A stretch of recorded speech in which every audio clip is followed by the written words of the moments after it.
She's about to take the reins of a $300 billion company with close to 75,000 employees worldwide.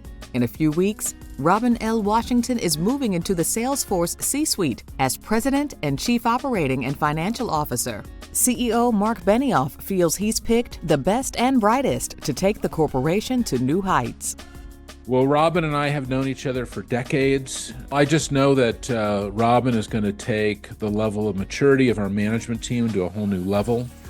Her experience far exceeds so many people that I've met who are finance executives. And as I look for all the people who could be the COFO or the CFO or the COO, she exceeded all of their capabilities. No one could be better in the world for this position than Robin. And yes, she's going to be the COFO who's going to make it all happen for us. It's an opportunity that she could only dream of growing up in a small town southwest of Detroit. But she says her parents gave her a great start. My mother was a secretary. My dad started out as a fireman, and together they built their own real estate business. So for me, just seeing them ascend so that we could have good lives, they were clear role models to me in addition to being parents. It was her father who urged her to focus on business at the University of Michigan. And while she says some of the subjects did not come easily, it would become one of the most impactful decisions of her life. I have a saying that I use often, get comfortable being uncomfortable. And for me, knowing that when I was being pushed to areas that I wasn't necessarily moving into with all the capabilities, but being pushed to just work through it really propelled my career forward in a lot of different ways, to the point where I'd raise my hand for the real ugly, hairy project. She'd get an MBA from Pepperdine as her career took her into the business of information and technology with Tandem Computers, PeopleSoft, and Hyperion, then into the world of life sciences at Gilead. What I found as I continued to move up in my career was picking environments that I thought were mission-based and aligned with my values. And those cultures and environments of innovation were something that was the fuel for me, that excited me and helped me to become the leader that I am today.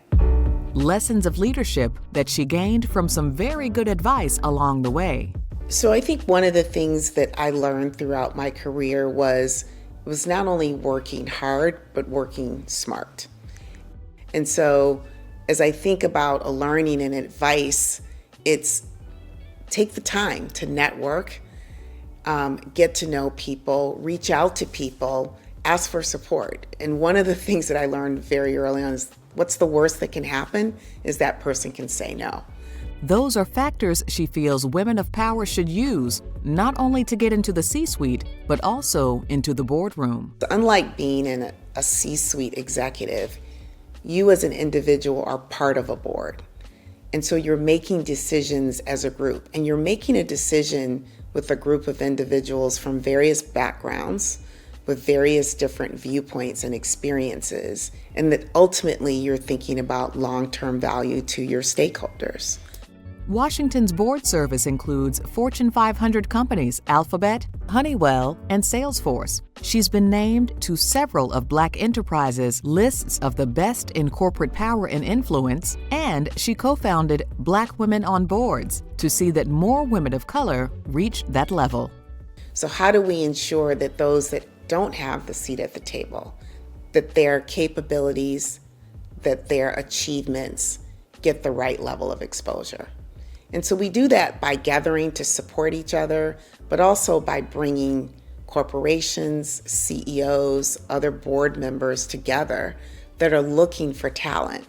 As for what her legacy will be?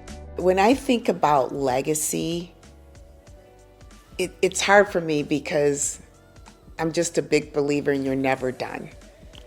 As I entered 2025, I specifically thought about right, impactful platforms.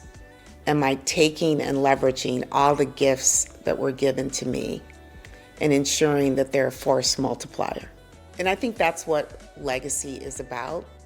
contributing to the world through my board work, through my mentorship work, but be sure that you're standing on it not just for you, but that you're thinking about all the women sitting in the audience there today, or other folks that look like me, as well as my children. How do I continue to give back? For helping others reach C-suites and be heard in boardrooms, and continuing to make a crucial difference in so many careers, Black Enterprise is proud to present the 2025 Women of Power Legacy Award to Robin L. Washington.